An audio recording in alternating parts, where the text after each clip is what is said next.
Hey guys, how's it going? Hope you're doing well. My name is Crown, and today I'm going to read you some very interesting stories that I hope that you're gonna love. And now, without further ado, let's go! I live in a housing cooperative. I have no idea if there is something equivalent in other countries, but I live in Norway. It's essentially where you own your own apartment, but the cooperative owns the buildings and the land. If you're going to make changes to the building, you'll have to apply for a permit. Otherwise, it's generally done as you please, as long as you don't bother your neighbors. Anyways, I put up a small greenhouse on my private patio, as many others had done, but not this exact type. This was an aluminum construction, not a frame with a loose plastic cover. The building manager, who is best described as a triple Karen, threw a fit. She actually watched me spending 3 days assembling the greenhouse, then the next day she called me and threw a fit. Not because I put up a greenhouse, but because I had used screws to fasten it to the patio for stability. Apparently, I was not allowed to use screws on the floorboards, as this was considered changes to the building in her mind. And I had destroyed the floorboards. Never mind, the whole patio was built with, wait for it, screws through the floorboards. Screws in the wall were okay. She told me in response to me asking about why she put up shelves on her patio herself, but not the floorboards. Apparently the difference was monumental and everyone should just know this intuitively. Nowhere, literally nowhere does it say fastening things to the floorboards or putting screws in the floorboards is not allowed. Not in the house rules, my contract, or in the National Housing Cooperative's law. As she was furious I had done this, I took a deep breath and, as I'm quite creative, I immediately thought of a workaround. I'll just put it on wheels. Then, I made a big deal out of this and told her that fastening was essential, because otherwise the greenhouse would not be stable enough to withstand the wind.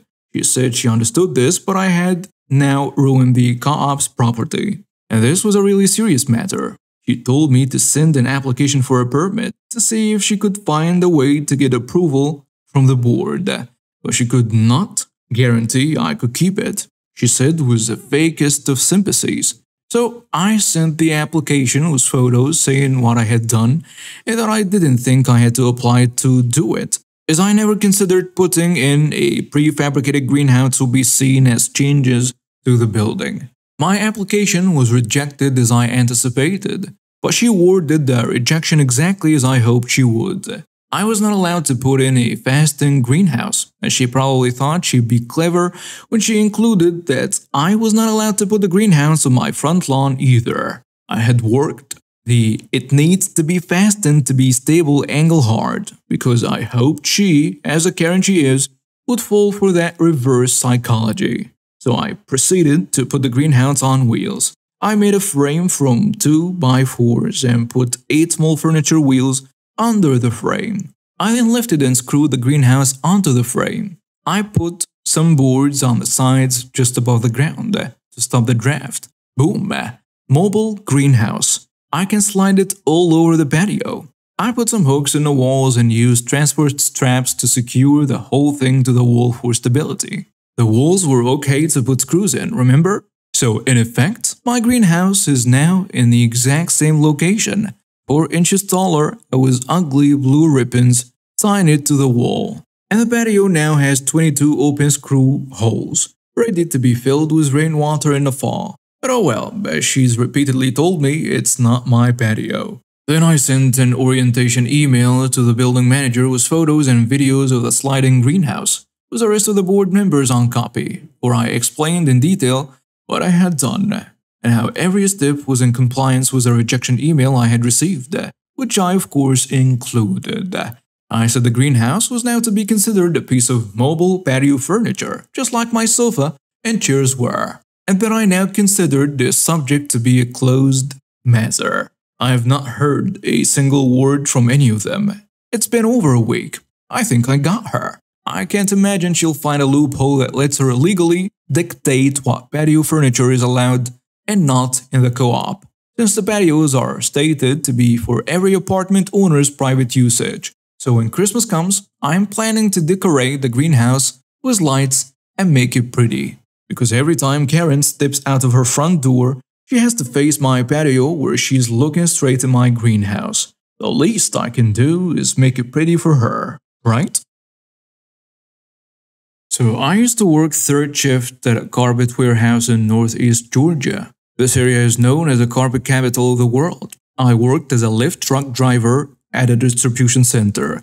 Our main job was to receive rolls of carpet from the manufacturing site, cut them down to order length, and ship them back out or put them back in a warehouse. The company had an expected production rate of 350 rolls counted over the course of a night. As long as you met production, there was no issue. If you worked at a consistent rate without overloading and had no issues, you could make 400 to 425 rolls. Occasionally, you did have issues actually finding the particular order in a warehouse with thousands of carpet rolls. The company system had a computer system that told you what roll to get next and where to take it. If you happened to not scan a roll within 15 minutes, it would send an alert to the supervisors who would then get on a golf cart to go looking for you. On to the story. I was consistently pulling 400 plus rolls per night as I would take short breaks as I was never hungry and would get sleepy. After about a year of this, 10 minutes before break, I was having trouble finding a roll. As soon as the break hit, I stopped looking and went to break. This would easily take about 10 minutes just to get there. Once break was done, I was back to looking for my roll. By this point, I had another 10 minutes to find it. This was added to the 10 minutes before break that I could find it. By the time I was pulling my roll out of the bin, the manager had shown up in his golf cart. He just gave me a death stare and took off. By the time I took it to the central location, my boss was waiting there with a write-up in hand. He asked me to get off my lift truck and follow him to the office. He told me that this was because I took more than 15 minutes to pull a roll and didn't skip it. This was a slap in the face as far as I was concerned.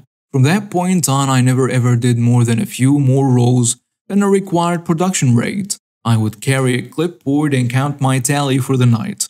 About a month or so of my not exceeding my production, I got called up to the office one night and this is how the conversation went. "Hey boss, what's up? Come in, take a seat." "I'm fine standing." "What's up?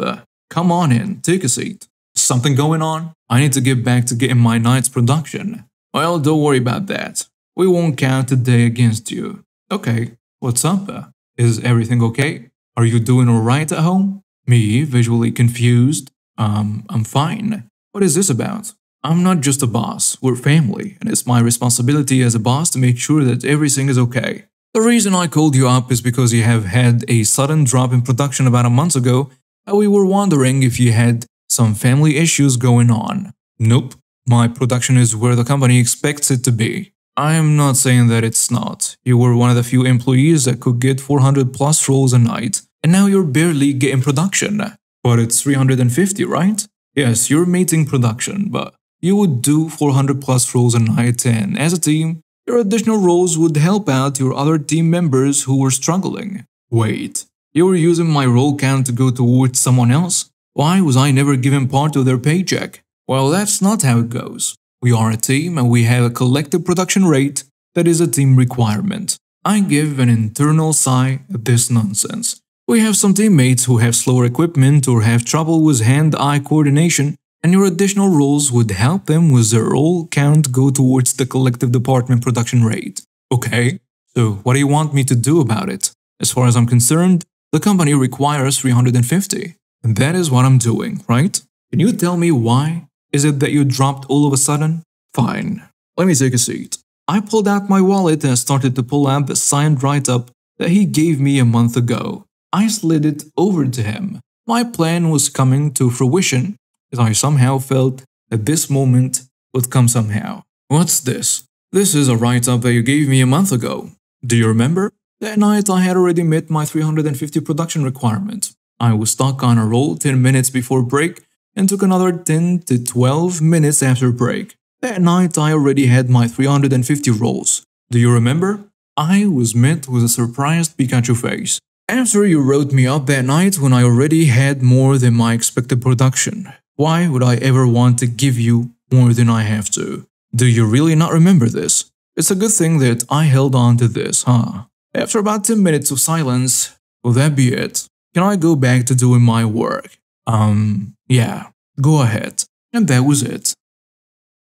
So I was in a Home Depot paint aisle just kinda browsing around and speaking to my mother on the phone asking what color paint I should get. I was speaking to her in Thai, relatively quietly trying to not disturb anybody. All of a sudden I hear hey, and feel a hard pull on my shoulder. The switch spun me around and said, "You should be ashamed of yourself. This is America." To which I replied, "Please don't touch me. I'm sorry if I was speaking too loudly." "No, it's not that. You shouldn't be talking that language in here." I stared at her in confusion for a few seconds before hanging up the phone, asking, "Are you mad? I can speak whatever language I want." She then got angrier for some reason, saying, "You can't speak that language here. If you want to speak it, go back to where you belong." I lost my crap laughing because of the plain, stereotypical white lady Karen haircut that fit this gummy bear album build woman was wearing. And she started going on about stop laughing. I just said, "I don't have to listen to you. Do you even know what language I'm speaking or what I'm even saying?" She said completely straight-faced, "It doesn't matter. What I'm saying is you can't speak that in this country. Tell me what language it is in." "It's Iranian, you Muslim." I absolutely lost my mind laughing at this point because Thai and Persian don't sound anything alike. I then told her, "You need to get away from me before I ask for an attendant to kick you out of here." She then swung a horribly formed inverted knife hand right at my face, which gave me a decent gash on the right side of my nose because of her long yellow witch nails. Her nail on her pinky apparently broke, and upon realizing that, she started screaming saying, "That criminal just attacked me," while there was a small trickle of blood dripping down my face. I just asked the employee who was already calling the police for a band-aid, still laughing my A off because of her reaction. The police came and asked if I would like to press battery and assault charges, to which I gladly agreed. She ended up struggling so much they threw on resisting as well. My landlord was a terrible human being. Honestly, calling him a human is even pushing it. Just a few things he has done to me over the past 3 years. Stole my dryer and other household products that are in a common area. Made me pay for a plumbing repair which was deemed normal wear and tear. Tried breaking into my house. Retaliated against me because I went to my lawyer after he sent me a letter about a parking spot. He tried charging me an extra $150 per month. Mind you, I was never late for rent in 3 years, except for when he made me pay for the plumbing repair. So the next month, I was a couple days late. This list goes on. Now, this apartment was nowhere near nice. I found out the plumbing was illegal. He left me with a Porsche for years that had severe safety issues. The ceiling paint was always falling off, the gas heater was not up to code, and so on. I finally got my chance to leave after he wanted to raise my rent $500 a month. He will do anything and everything to get more money out of his tenants. So I called the building inspector 4 days before I left. I told him everything. The Porsche he finally replaced, it didn't have a permit and was definitely not up to code. I told him about the plumbing and the heater. I went on, and the inspector came over the very next day. I saw him taking measurements. Each violation is a $500 a day fine until fixed. I honestly don't know what happened. But my god, did it feel good to finally get him back. He's at the very least on the town's radar. A week before I moved out, he tried telling me I needed to be out at a specific time. I never responded, and where I lived, that's not how it works. He tried to threaten me with the police if I wasn't gone. Well, I went to the police myself that morning to warn them. The landlord did come by, threaten me and harass me. I called the police, and they informed him that I was in the right. Long story short, he had broken into my apartment. I had left to go to storage while I was gone. He nailed my door shut, and I told the police to get the supervisor because I was over being harassed by this guy. Go figure, he left before the supervisor could get there. I am positive he knew he'd be arrested on site. Got the police report. They are charging him with a felony for breaking and entering. Fines plus a charge? Don't be a jerk to good people. I work in a bar. A few weeks ago, 3 staff worked the closed shift, did not check the toilets, and somebody was locked in overnight. Those staff were called to a meeting and given their final warning. They all asked that someone become a manager to make sure all this stuff was checked. Red, have someone to throw under the bus every time they mess up. One girl, let's call her Amy, has always hated me and put me up for it. I'm like, yeah, okay. I'm the boss's right-hand man anyway, so I don't mind. As I'm counting the till one night, it's down by a small amount, about 9 pounds. My boss says it's normal. It's an old till which sometimes adds on products and therefore leaves it down. Okay, when I'm on shift, it's down by 15 pounds on its head. And the next day I'm on shift, it's down by 21 pounds. My boss still says, meh, it's a bad till.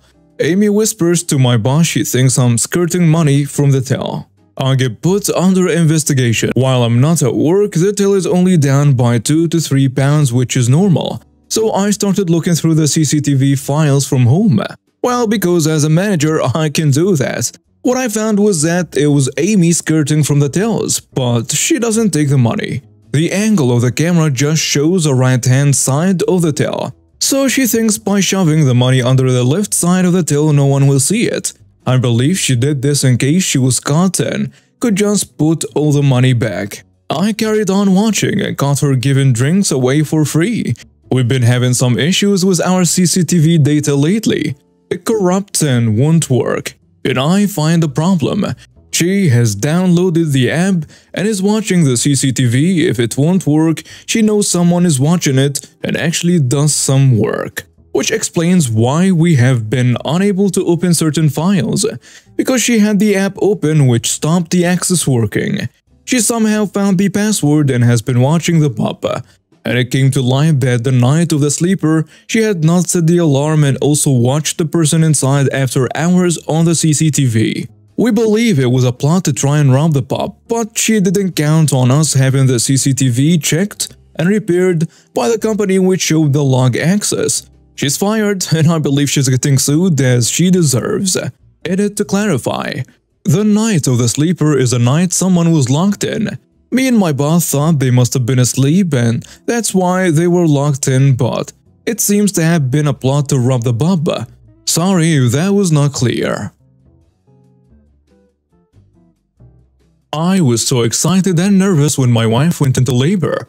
I had been waiting for this day for months and all I could think about was getting her to the hospital as soon as possible. So when she told me it was time to go, I rushed to get our bags and the car keys. As I was about to leave, I saw Karen, my next-door neighbor, standing right in front of my car blocking my way. I couldn't believe it. She had this look of annoyance on her face, and I knew exactly what it was about. It was about some small issue she had been complaining about for weeks now. I went to her and said, Karen, please move your car. My wife is in labor and we need to get to the hospital. She replied, I know, but I need to talk to you about this issue. It's been driving me crazy and I need it to be resolved. I was getting increasingly frustrated. Karen, it can't wait. My wife is in labor. We need to go now. Please move your car. She crossed her arms and said, No, I am not moving my car until we talk about this. It's important to me. I couldn't believe what I was hearing. I begged her to understand the urgency of the situation, but she was not budging. I was getting increasingly anxious and worried about my wife and unborn child. Just then, my father and brother came running out of the house. They tried to reason with Karen and pleaded with her to move her car, but she refused. My brother, seeing the urgency of the situation, jumped into Karen's running car and moved it out of the way, clearing the path for me to take my wife to the hospital. I was so grateful for my brother's quick thinking and even more angry with Karen for her entitled attitude. My wife gave birth to a healthy baby, but the experience was marred by Karen's actions. But Karen was not done yet. After we left for the hospital, she called the cops on my brother and she accused him of trying to steal her car. But thanks to the cameras we had installed, the cops were able to see what had happened, and we were able to press charges against Karen for putting the life of a pregnant woman at risk. From that day on, we never saw Karen again, and we were just grateful that we had cameras installed that served my brother from any false accusations and also helped the authorities to hold Karen accountable for her actions. We were just happy that we had a healthy baby and we could move on from the nightmare that Karen had caused us. Disclaimer: I am not First Nations, I'm very Caucasian. This will make sense later on. So I work at a marina on a native reserve, the kind of marina that has a pump for boats and cars. And it's full service, meaning we go out and pump gas for the customers. We're in the same plaza as a restaurant, a tobacco shop, and a cannabis store, all on First Nations land and owned by the reserve. Super easygoing place, the management takes such good care of their employees. I couldn't ask for a better job. Yesterday, me and a co-worker were going back and forth from the lakeside pump to the roadside pump. We were packed since it was Saturday of the Canadian Thanksgiving weekend and everyone was going out on their boat or going to their cottage on the reserve one last time before winter. On busy weekends like these, we have a police officer on the plaza to make sure people do not do stupid stuff. Because of the virus, the reserve is only open to residents and people who own property on the reserve. People constantly try to sneak onto the reserve or park in the private marina parking lot. That's why the police officer is here to keep the idiot tourists at bay. We will call the cop the native cop. Our native cop is a super great guy. As someone who's not fond of the police myself, I can vouch that this guy is one of the good ones. So during a big rush of customers, the entitled Karen pulls up. So, quick backstory. According to my boss, Karen came to the pot shop every other day and would always complain about bad products or some bull crap like that. So when she pulls up, instead of telling me she's getting gas, she just walks away and I call back asking if she's getting gas and the conversation goes along the lines of, "Excuse me ma'am, sorry, are you getting gas?" "No." She continues to walk off. Meanwhile, there is a line of cars behind her. "I'm sorry, boss, if that's the case, you're going to have to move your car. We have other people waiting for gas." Karen continues to walk off towards the other side of the plaza. At this point, the cop sees what's going on and goes to talk to her.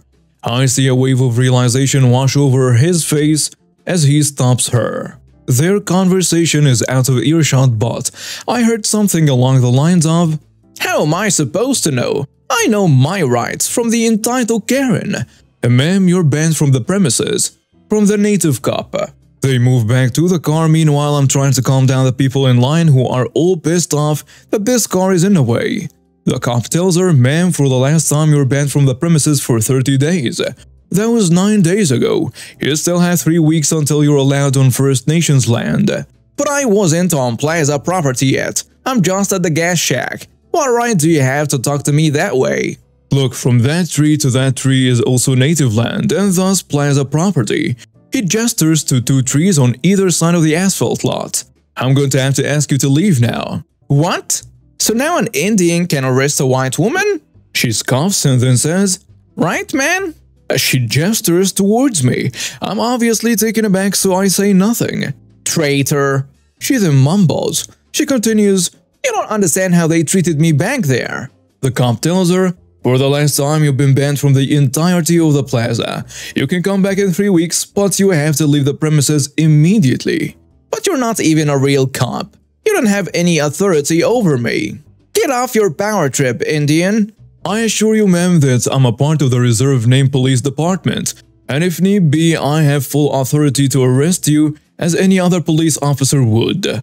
"Oh yeah, sure buddy, I'm suing this plaza and I'm getting you all fired." And she gestures to me too, who up to this point was back inside with a guy paying for his boat gas and snacks.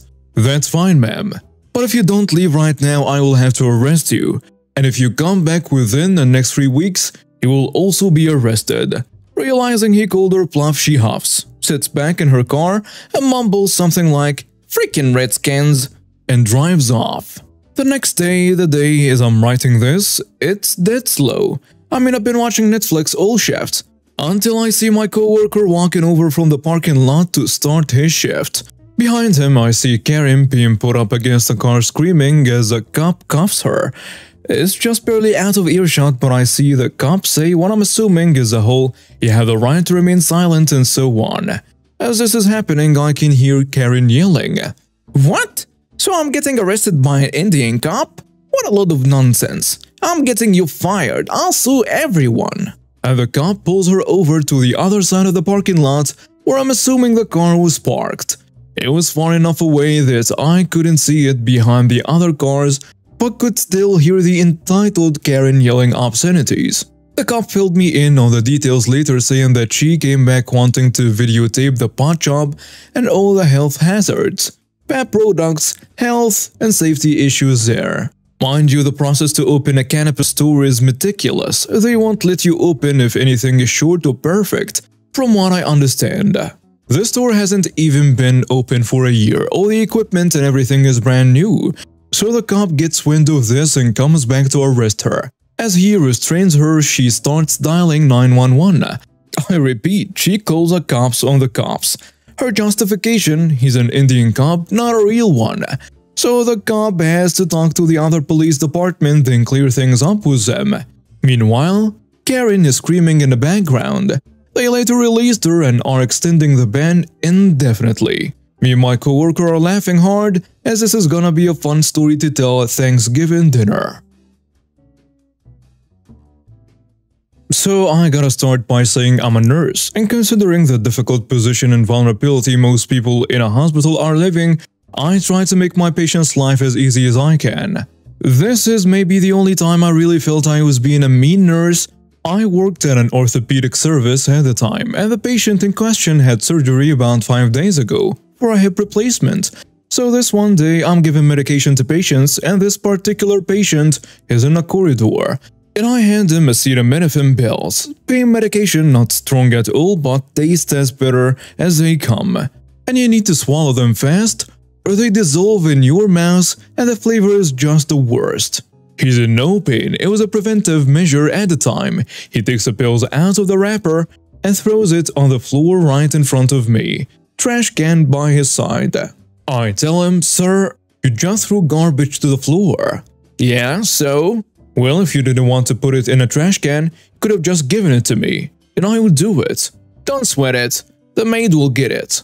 And he proceeds to put the pills in his mouth and rolls his wheelchair to his bedroom to get the water. I'm really angry at this point, so I'm not going to let her stay on the hospital floor, so I pick it up and count to 10. Meanwhile, he gets to his hospital table, which has his 1.5-liter water bottle on top. That particular table is not very stable, and it just happens that his wheelchair bumps into it before he can reach the bottle, and the bottle falls to the other side of the table. He can't pass the wheelchair to the other side of the table, and so he is at this point with the pills in his mouth with no way of getting his water. I realize it, and I'm in no hurry to help him. I enter the room to administer medication to another patient that's in his bed. 3 other patients in that bedroom. He says, "My water bottle fell to the ground," and me not letting him finish the sentence. "Oh, don't worry. The maid will pick it up and throw it out." And I then quickly proceed to the next patient. Same goes as I leave the room, and again as I enter again for the 3rd patient. The patient is by now fuming, his saliva melting the pills. That horrible taste in his mouth for a while. As I'm leaving for good, he tries again to say the full sentence, and this time I let him. It wasn't easy cause he had this paste of melting pills in his mouth. "Nurse, I let my water bottle fall. I need to take my pills." "I am so sorry. I thought you just wanted to throw something out again. I'm so sorry. Here you go." And I left, feeling justice had been made. Alright, so I'm sure most of us have been there, late teens, early 20s, and sowing those oats as a boomer scolded. A particularly fine-looking dance partner comes along and all of a sudden, you go from doing the waltz with half the town to looking like Tom when he sees a female cat in Tom and Jerry. This wildly attractive and intelligent person has you hook, line, and sinker, and you're smitten completely. You change paths and start talking about how you're gonna start spending weekends at Home Depot and DIY projects, and your home has furniture for the first time in your life since leaving the nest. Well, here is where this fabulous fairy tale takes a hard left turn right into oncoming traffic. The apple of our eye, you see, has hatched a plan that is, if I have a baby, he's stuck with me. And thus a family is born. But wait. This is when everything goes to hell and you're now single again. Seeing the kid you were truly tricked into having every other weekend and trying to foster the best relationship imaginable. Eventually, it becomes every other weekend and you spend the time with your little guy grinding at work, playing your odds, and everything's coming up Millhouse. 15 years pass, and you've managed to go from a pizza delivery boy who also bartends a few nights a week to a man who owns 3 very successful businesses as well as other assets. Life is good, another dance partner has come along and shown you the proper moves for a long-lasting duet. This, friends, brings us to the present day as our best mistake in life has turned 17, and you couldn't be more proud of that not-so-little sucker as he has grown into such an incredible youngin'. You couldn't have dreamt of a better relationship or son. Your son now has a brother that is 14 months younger than him. Your old dancing partner hasn't fared so well in such an open capitalist market and is still living in a lower middle-class lifestyle. The shining star of your life has spent every weekend and any night he could after school since he was 12 restoring his first car from just a shell in a junkyard, and it's finally time to head on down to the DMV for tags, title, and a call to dad's insurance. It is the best day of both of your lives as you pull back into the shop so he can bring the fruits of his labor home with him and never ride the bus to school again. But there is a nasty storm on the horizon. Now we're up to our entitled kid and our entitled ex's role in this story. We pull into the driveway. The prodigal son in his dream boat of 1993 Mazda RX-7. The engine quickly preps away as a 2-liter 3-router is running better than Usain Bolt after hearing release at Cheetahs. Dad follows into the driveway of ex's house in his 2005 Mitsubishi Lancer Evo MR. Cars are parked and we walk for the door, play punching each other in the arm as we laugh and chat from pure excitement. As Dad's foot hits the Porsche, the front door bursts open and the entitled kid flies out the door, shoulder checking his brother as he runs toward the shiny red car in the driveway. Our entitled ex of the story, who's the entitled kid and the chosen son's mother, immediately walks out and looks at the 2 cars in the driveway. And you can tell by the look on her face something must smell horrible within the walls of your long-forgotten castle. Dialogue ensues. Our awesome son says, "Mom, remember the car I told you Dad and I have been building forever? It's finally done and we got tags on it, and you don't ever have to worry about driving me anywhere now." My ex looking directly at our humble knight. "Why would you give him this car? Is it nicer than mine? How much did it cost? You better have another one for his brother." "Awesome! When will mine be here?" Whoa, wait, I have one child. He chose this car when he was 11 and we spent almost 2 years finding one to restore. He spent almost all of his free time building this car with his bare hands, while I just helped and guided him. The entitled kid was even invited to come hang out at the shop with his brother anytime if he wanted to, but has never once came. "Can I get a GTR? I really like that silver one from Fast and Furious." His mother says, "You know, I'm still driving the Miata you bought me in 2005. I need a new car too." "Son, give me your keys. You're going to be driving my car while I take the new one." He tells her, "The heck you are." Me and my ex simultaneously say, "Watch your mouth please." "How dare you speak to me that way? Now you'll be driving nothing." "I'll take the Miata." The entitled kid says, "I'll take the Miata until Whip Solo gets my GTR if bro isn't going to be driving it." I say, "My son's car legally belongs to me and is only insured for him or I to drive it. No one will drive his car unless it is him or I. No one, understand?" "Well, you better take me to the local BMW dealer and give me at least a used 4 Series if you think I'm letting your son drive this car."